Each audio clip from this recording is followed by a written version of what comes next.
Aslında var. Bir yüzünü ıslah değil hanım. Bir yüzünü. Islah sakış. Korkma. Bir yüzünü var. Dart. Sili. Önce kafayı ver sakış. Önce kafayı ver. Aslında birisi bastı.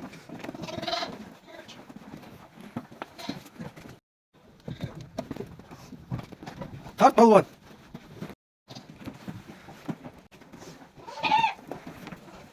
Sili sili. Ha. Gösteriyor baksın. Gösteriyor baksın. Hadi. Bana rencime. Yok bakalım. Sen git ondayı temiz. Bu anda yeni kilo boyun kurtulma işleri yapalım. Aha.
Haydi sana yuvasına.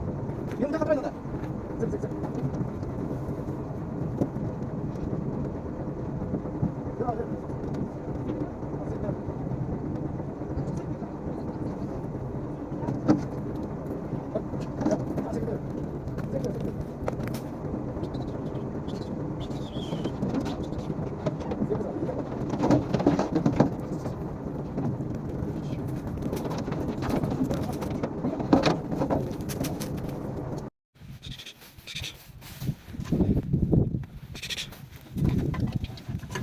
Hadi koy. Ana haydi.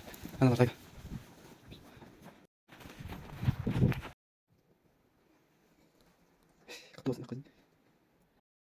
Schön, komm noch auf die Display. Gender.